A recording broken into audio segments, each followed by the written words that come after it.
আজকে এই রায়ের মাধ্যমে আইনের শাসন প্রতিষ্ঠা হয়েছে। চট্টগ্রাম সিটি কর্পোরেশন নির্বাচন অবৈধ ঘোষণা করেছেন আদালত। সেই সঙ্গে বিএনপির মেয়র প্রার্থী ডাক্তার শাহাদাত হোসেনের দায়ের করা মামলায় তাকে মেয়র ঘোষণা করে আগামী 10 দিনের মধ্যে গেজেট প্রকাশ করার নির্দেশনাও দেয়া হয়েছে।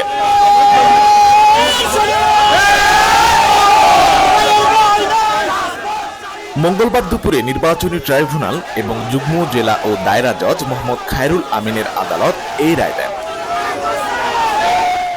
বাদীপক্ষের আইনজীবী অ্যাডভোকেট আরশাদ হোসেন আসাদ জানান, চট্টগ্রাম সিটি কর্পোরেশন নির্বাচন বাতিল চেয়ে ডাক্তার শাহাদাত হোসেনের দায়ের করা মামলায় তাকে মেয়র ঘোষণা করে রায় দিয়েছেন আদালত।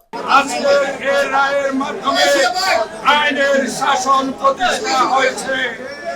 এর আগে 2021 সালের 24 ফেব্রুয়ারি চসিক নির্বাচনে কারচুপি ও ফল বাতিল চেয়ে মেয়র প্রার্থী ডাক্তার শাহাদাত হোসেন নির্বাচন কমিশনার সহ 9 জনের বিরুদ্ধে মামলা দায়ের করেন। এই মামলায় বিবাদী করা হয়েছিল চসিকের সাবেক মেয়র এম রেজাউল করিম চৌধুরী, আঞ্চলিক নির্বাচন কর্মকর্তা মোহাম্মদ হাসানুজ্জামান, নির্বাচন কমিশনের সচিব, প্রধান নির্বাচন commissioner Abul Manjur, M A Matin, Khokon Chowdhury, Mohammad Wahid Murad ও মোহাম্মদ জান্নাতুল ইসলামকে।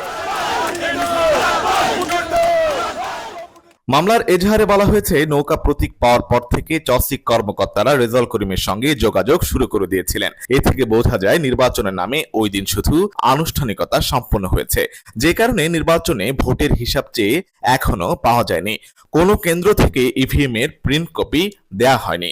ভোটের দিন দুপুর পর্যন্ত 4 থেকে 6% ভোট পড়ে, কিন্তু ভোটের হিসেবে দেখানো হয় 22% ভোট পড়েছে।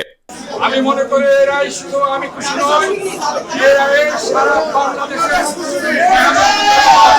যারা এই দলীয় স্বৈরাচারী সরকারের অবৈধ মামলা হামলা এবং গুম হত্যা নির্যাতনের আজকে শিকার হয়েছে, সারা বাংলাদেশের মানুষ আজকে এই ন্যায় বিচার পেয়েছে বলে তারা আজকে খুশি।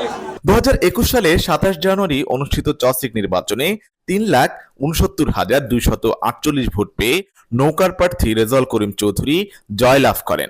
ওই নির্বাচনে তার নিকটতম প্রতিদ্বন্দ্বী বিএনপির মেয়র প্রার্থী ডাক্তার শাহাদাত হোসেন ধানের শীষ প্রতীকে পেয়েছিলেন 52,489 ভোট। আশিক আরেফিন, প্রতিদিনের বাংলাদেশ, চট্টগ্রাম।